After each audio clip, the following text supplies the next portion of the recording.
Hello दोस्तों। आज हम बात करेंगे पोस्ट कॉलोनियलिज्म की। इससे पहले हमने पढ़ा है कि जो एक कॉलोनियलिज्म की थ्योरी है उसके अगेंस्ट में आने वाली थ्योरी पोस्ट कॉलोनियलिज्म है। यानी जितने भी पोस्ट कॉलोनियलिज्म थ्योरी के की आइडियाज हैं, उसके जो की कंसेप्ट्स हैं, वो सारे के सारे कॉलोनियलिज्म के अगेंस्ट आए थे, उसके विरुद्ध आए थे। पोस्ट कॉलोनिज्म थियरी की जो शुरुआत मानी जाती है वो लगभग एडवर्ड सैड ने एक बुक लिखी थी 1978 में, ओरिएंटलिज्म। ओरिएंटलिज्म काफी फेमस बुक है एडवर्ड सैड की। इन्होंने 1978 में इस बुक को पब्लिश कराया और एक तरह से इस बुक के पब्लिकेशन के साथ साथ ये थियरी शुरू हो गई थी। आगे कहा है कि हालांकि जितने भी पोस्ट कॉलोनिज्म के जो आइडियाज हैं, इसकी जो एक रीडिंग है, इसके जितने भी कंसेप्ट्स हैं, वो सारे के सारे हमें इसी बुक के अंदर मिल जाते हैं। यानी अगर हम इस बुक को अच्छे से पढ़ेंगे तो पोस्ट कॉलोनिज्म थ्योरी के सारे कंसेप्ट, सारे आइडियाज उसी के अंदर मिल जाएंगे। उनमें से कुछ आइडियाज ये हैं जैसे कि रेसिस्टेंस, कल्चरल नेशनलिज्म, नेटिविज्म, और इसके अलावा एंटी कॉलोनियल स्ट्रगल कहाँ कहाँ, एशिया के अंदर, अफ्रीका के अंदर और साउथ अमेरिका के अंदर। यानी एडवर्ड सैड ने कहा है कि जितने भी की आइडियाज है उनमें से कुछ ये हैं जैसे कि रेसिस्टेंस, किसी चीज को रेसिस्ट करना, किसी चीज को रोक देना। यानी जो ब्रिटिशर्स थे, जो अंग्रेज लोग थे, वो चाहे वो अमेरिका के लोग हों, चाहे वो एशिया के लोग हों, चाहे वो इंडिया के हों, पाकिस्तान के हों, बांग्लादेश के हों, सभी लोगों को क्या कर रहे थे, रेसिस्ट कर रहे थे। उनको उनके धर्म से, उनको उनकी कल्चर से, उनको उनकी एजुकेशन से, उनको उनकी परंपराओं से, ट्रेडिशन से रेसिस्ट कर रहे थे, उनको रोक रहे थे।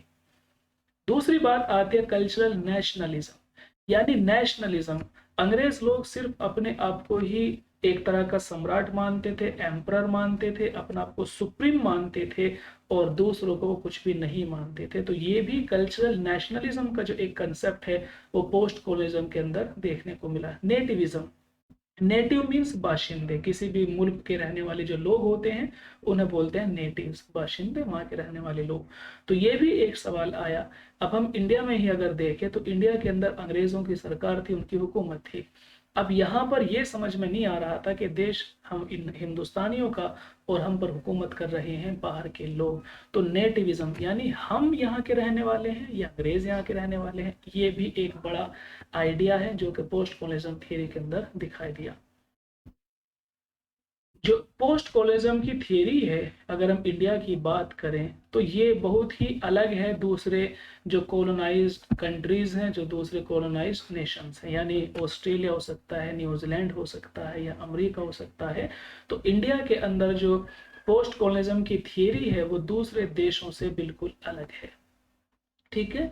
जैसे कि अगर हम बात करें अमेरिका के अंदर तो 1776 में वहां पर आज़ादी मिल गई थी। वहां के लोगों ने लड़ाई की, जंग की, और ये सब चीज़ें देखने को मिली। ऑस्ट्रेलिया की आज़ादी का कुछ और कारण रहा होगा, वहां के कुछ और जो है कारण रहे होंगे, कैसे उन लोगों ने आज़ादी हासिल की, न्यूजीलैंड में किस तरह से लोगों ने आज़ादी हासिल की। लेकिन इंडिया की जो आज़ादी है वो किस तरह से हासिल की गई, वो बिल्कुल अलग है, वेरी डिफरेंट नेचर।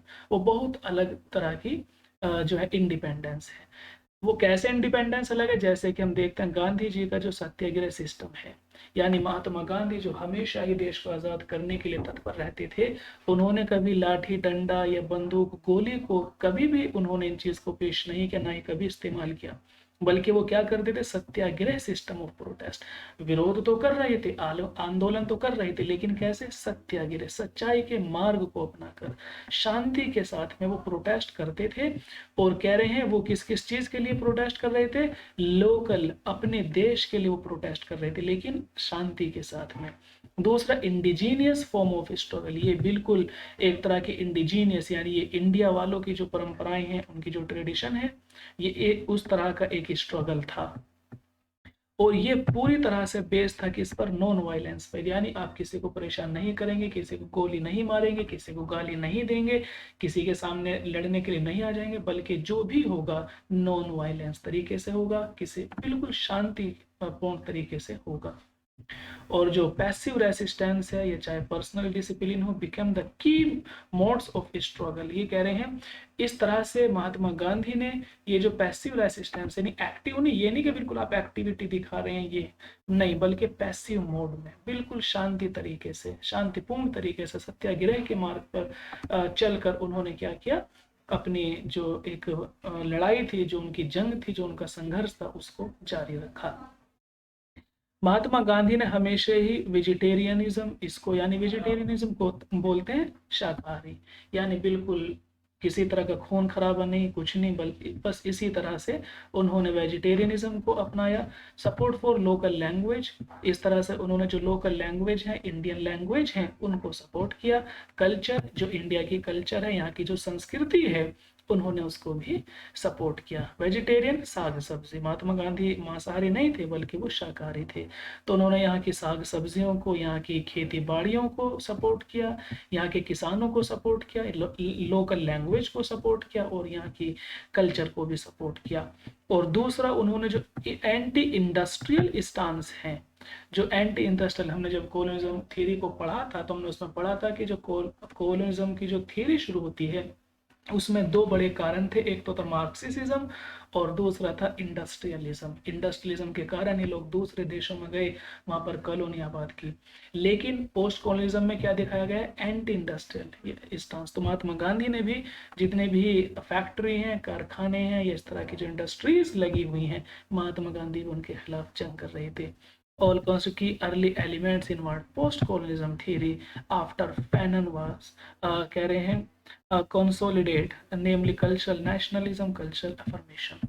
ये कह रहे हैं इंडिया के अंदर तो महात्मा गांधी इस तरह से जो है काम कर रहे थे, अपने संघर्ष को जारी किए हुए थे। और अगर हम अफ्रीका की बात करें तो वहाँ पर फैनन, जो कि एक बहुत बड़े थियरिस्ट हैं पोस्ट कॉलोनिज्म के, उन्होंने भी महात्मा गांधी की इन चीज़ों को लेकर उन्होंने लिखना शुरू किया और वो लिखते गए, यहाँ तक कि कल्चरल नेशनलिज्म और कल्चरल अफर्मेशन के ऊपर जो फैनन ने बहुत कुछ लिखा है, वो कहीं ना कहीं महात्मा गांधी से प्रभावित होकर लिख रहे थे।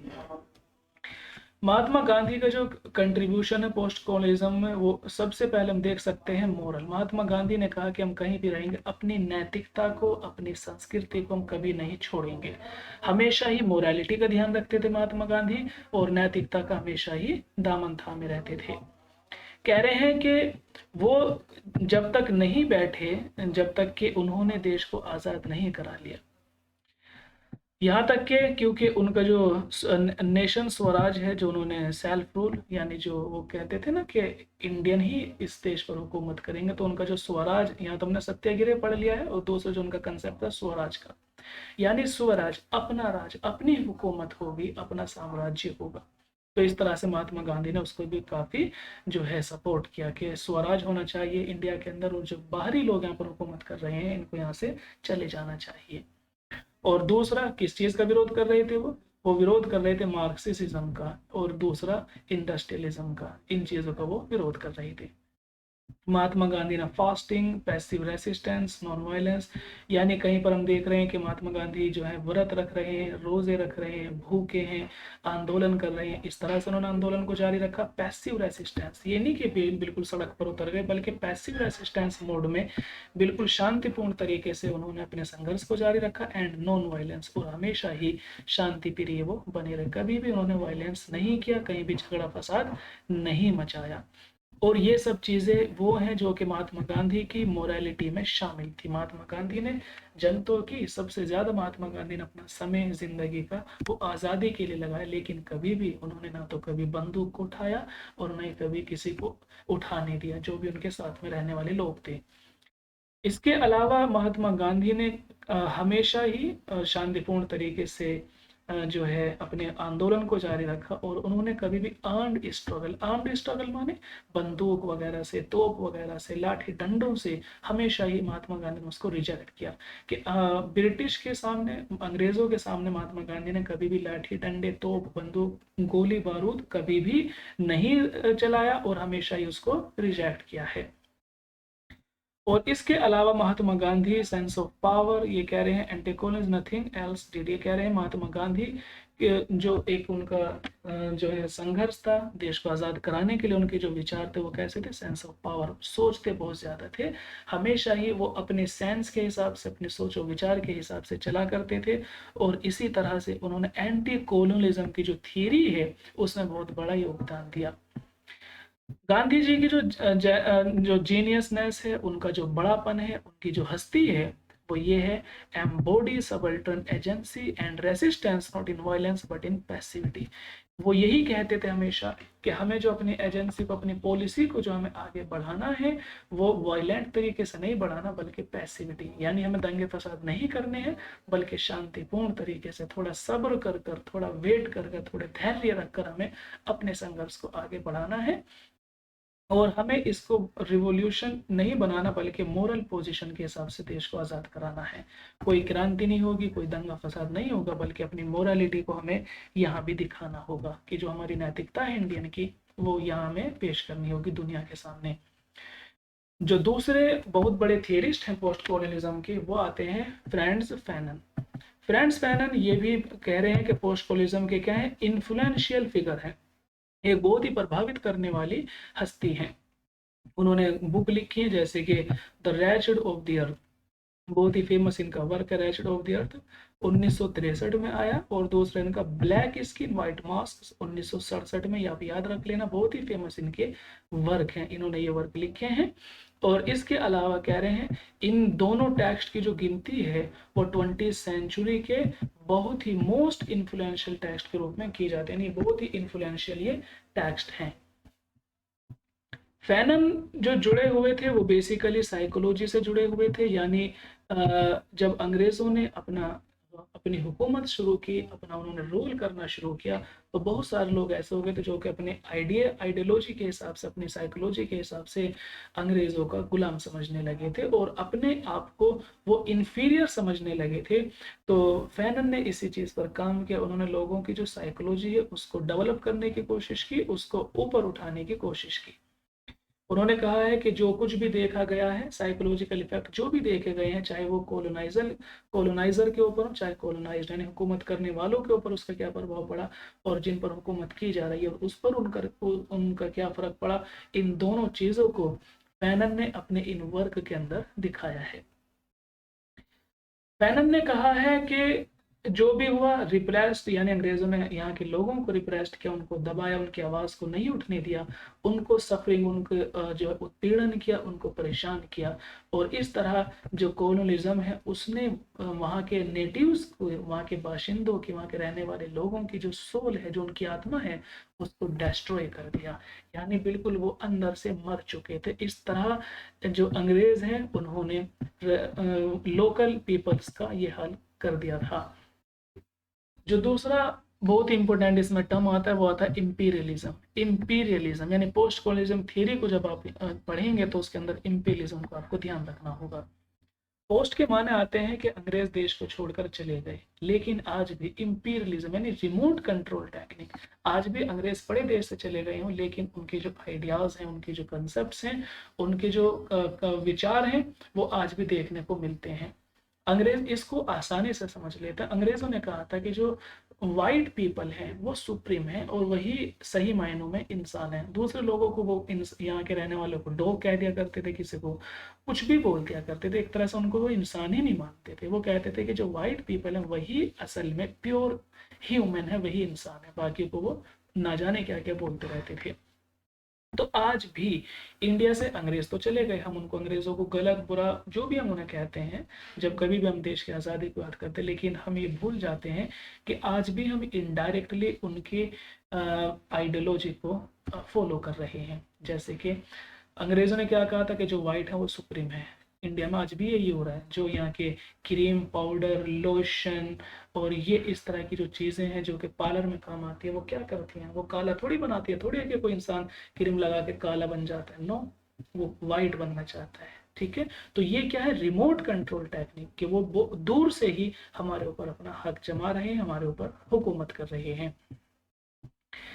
तो ये था इंपीरियलिज्म। दूसरा जो फेमस कंसेप्ट जो कि एडवर्ड सैड ने दिया था वो था ओरिएंटलिज्म। ठीक है, और ओरिएंटलिज्म क्या है, ये एक यूरोपियन कंस्ट्रक्शन है। द ईस्ट एज प्रिमिटिव, क्योंकि इन्होंने कहा था अंग्रेज़ों ने कि जो ईस्ट के लोग हैं, जो कि हमारे यहाँ के रहने वाले लोग हैं, चाइनीज़ हैं, इंडियन हैं, पाकिस्तानी, बांग्लादेशी, म्यांमार, ये इस तरह के जो हमारे जो लगभग एशिया के जो लोग हैं वो कैसे हैं, सैविज, बिल्कुल जंगली, सैविज जंगली, अनपढ़, जाहिल, गवार, पैगन, जंगल में भटकने वाले लोग, क्रिमिनल, जालिम, मुजरिम, अनएजुकेटेड, अब यानी अनपढ़ है बिल्कुल, वाइल्ड बिल्कुल जंगल, जंगली, वाइल्ड मीन्स जंगली हैं, कुछ नहीं पता इनको, अनडेवलप्ड, कोई विकास नहीं है, कुछ भी नहीं है। और दूसरा, man is only white man, कि जो इंसान है सही मायनों में वो तो सिर्फ वाइट मैन है, वो सिर्फ अंग्रेज हैं। तो ओरिएंटलिज्म क्या है, ये एक तरह का कंस्ट्रक्शन है, यूरोपियन कंस्ट्रक्शन। ये कि यूरोपियन क्या मानते थे इंडिया वालों को, और बेसिकली एशिया वालों को, वो मानते थे savage, pagan, criminal, uneducated, wild, undeveloped, और अपने आप को क्या कहते थे, man is only white man, कि सिर्फ अंग्रेज ही या गोरे लोग ही इंसान है। तो दो आइडियाज आ गए, इंपीरियलिज्म का आपको याद रखना है और ओरिएंटलिज्म का याद रखना है। आप यहाँ देख सकते हैं colonialism, decolonisation, colonisation, decolonisation and post colonisation. सबसे पहले कोलोनाइजेशन, अब देखते हैं कि जब इंडिया को खोजा गया या फिर इसी तरह अमेरिका को खोजा गया, अमेरिका को 1492 में और इंडिया को 1498 में जब इनको खोजा गया, तो उसी समय से एक कोलोनाइजेशन की परंपरा शुरू हो गई थी।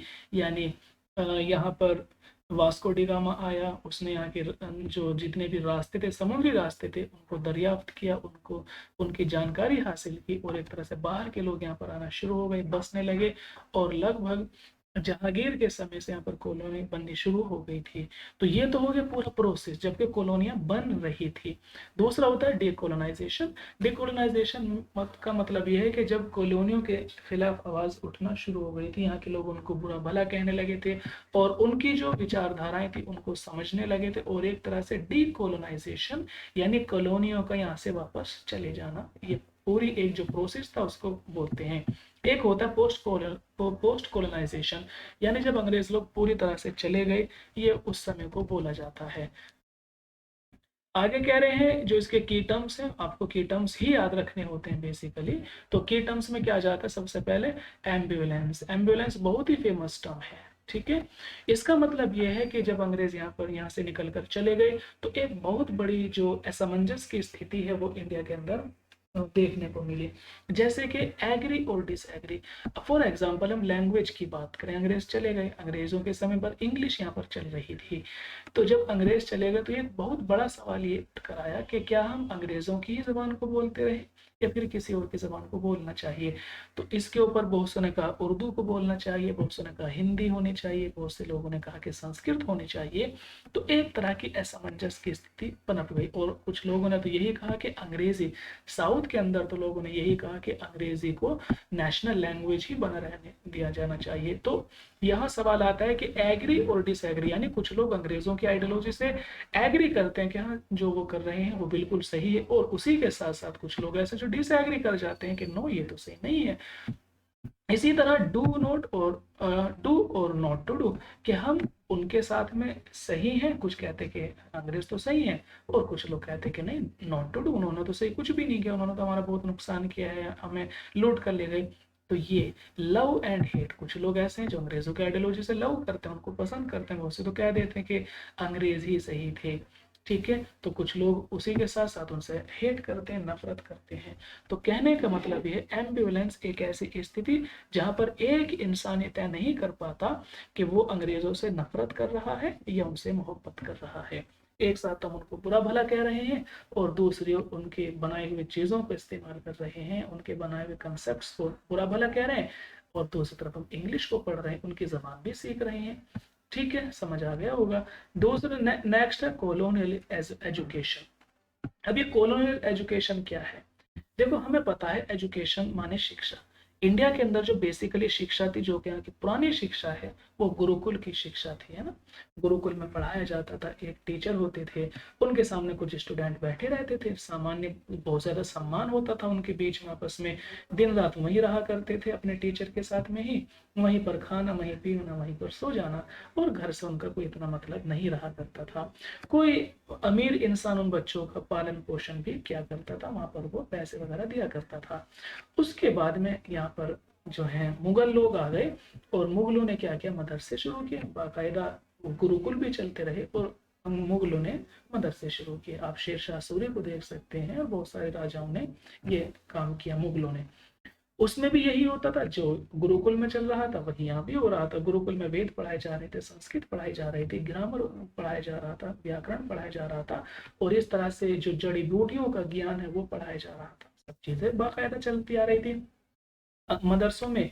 वहां पर जो है कुरान पढ़ाया जाने लगा, हदीस पढ़ाई जाने लगी, और जो सितारों का जो इल्म नुजूम है वो पढ़ाया जाने लगा। तिब यानी हिकमत, हकीम जो होती हिकमत पढ़ाई जाने लगी।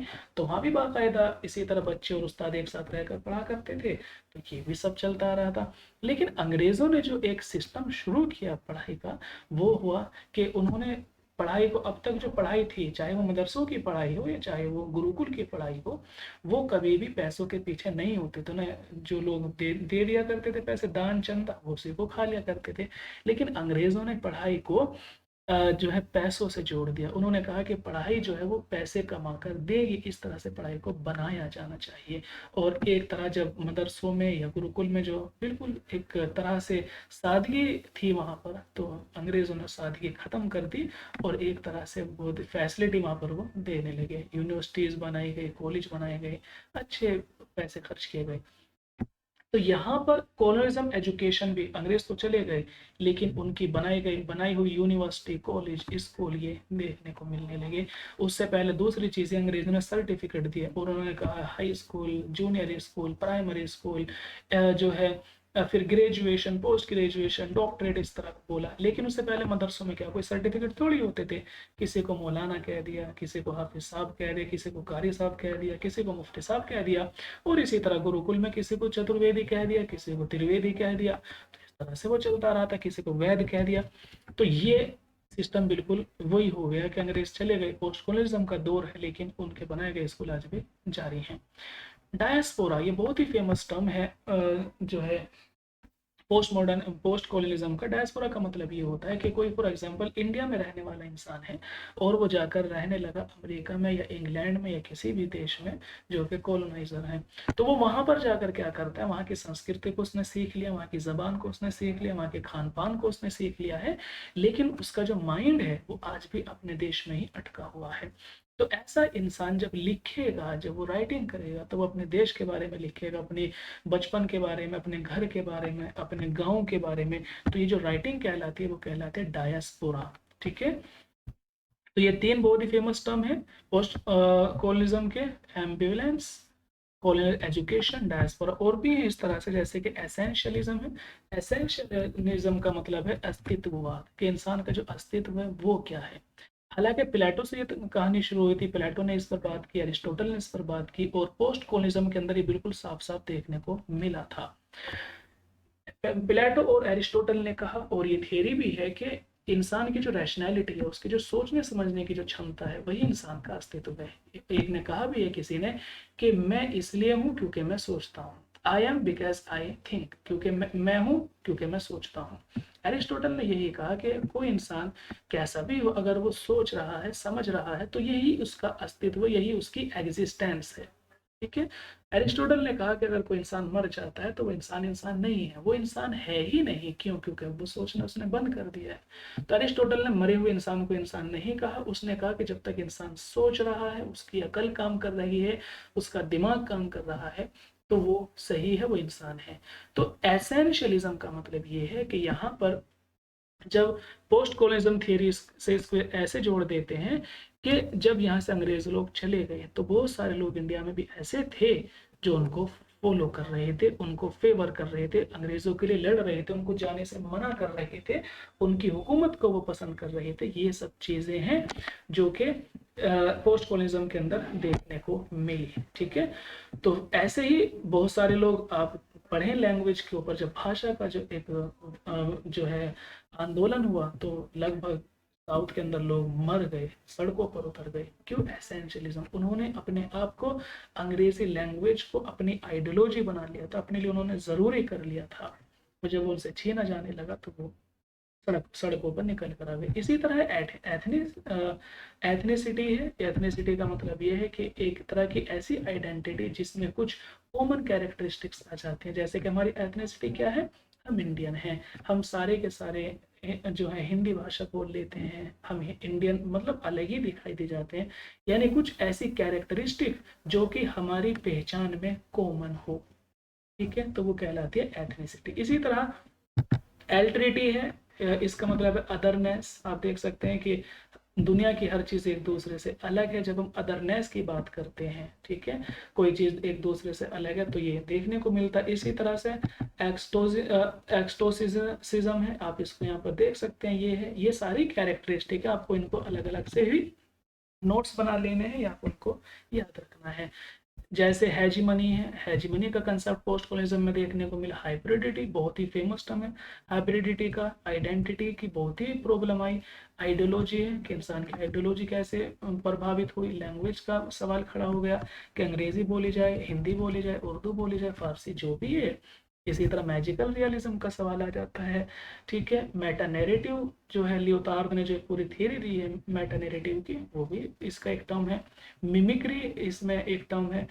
नेशन स्टेट का टर्म है। ओरिएंटलिज्म की बात हमने की है। अदरनेस इसमें देखी गई। थर्ड प्लेस या थर्ड वर्ड इसमें देखने को मिला पोस्ट कॉलोनिज्म में। सबल्ट्रन देखने को मिला, इंपीरियलिज्म देखने को मिला, और नेग्रिट्यूड देखने को मिला। तो ये कुछ हमने बहुत ही फेमस जो टर्म है पोस्ट कॉलोनिज्म के, उनको यहाँ पर लिख दिया है।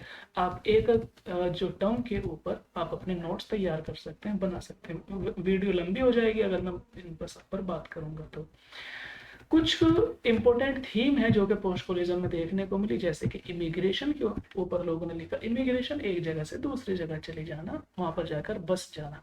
इसके ऊपर लोगों ने लिखा नेशनल आइडेंटिटी, हमारी पहचान क्या है ना, उसके ऊपर लिखा। स्ट्रगल फॉर फ्रीडम, देश को किस तरह से आज़ाद कराया, क्या क्या समस्याएं थी जिनको लोगों ने फेस किया, उसके ऊपर लिखा गया। और चाइल्डहुड, बच्चों का क्या हालत थी, क्या उनकी कंडीशन थी, उसके ऊपर लिखा गया। तो ये इंपॉर्टेंट थीम है, immigration, national identity, struggle for freedom and childhood. इसी तरह इंपॉर्टेंट थियरीज जो कि पोस्ट कॉलोनिज्म के हैं, फ्रांस फैनन के ऊपर हमने भी बात की थी। The rise of the earth 1963 में आया। इसी तरह इनका ब्लैक कॉन्शियसनेस इसमें देखने को मिली। इन्होंने जो ब्लैक यानी जो अफ्रीकी लोग हैं, क्योंकि खुद अफ्रीका के रहने वाले हैं, अफ्रीकी लोगों की जो ब्लैक कॉन्शियसनेस उस पर बात की। इसका सेकंड बुक है इनकी ब्लैक स्किन्स वाइट मास्क, जो कि 1967 में आई। एडवर्ड सैड जो कि बहुत ही फेमस थियरिस्ट हैं। ओरिएंटलिज्म, इन्होंने वर्क लिखा। ओरिएंट का मतलब ईस्ट है और ऑक्सीडेंट का मतलब वेस्ट है। ये दोनों आपको याद रखना है। ओरिएंट मतलब ईस्ट, ऑक्सीडेंट मतलब वेस्ट। इसके अलावा होमी भाभा भी हैं जिन्होंने ये टर्म दिए। एम्बिवलेंस का टर्म उन्हीं का है, मिमिक्री का टर्म उन्हीं का है, डायस्पोरा का उन्हीं का ये टर्म है। तो ये भाभा ने दिए हैं, होमी भाभा। इसके अलावा गायत्री स्पिवाक हैं, इन्होंने भी सबल्टर्न पर बात की है, ठीक है। तो ये आप बेसिकली जो इसके मैंने टर्म्स बताए हैं, आप उन पर अलग से देख सकते हैं, क्योंकि अगर आपको किसी चीज़ की की कंसेप्ट का पता है तो आप उस थियरी को अच्छे से जो है कर पाएंगे। तो आज के लिए इतना काफ़ी है। सुनने के लिए धन्यवाद। आपका दिन शुभ हो।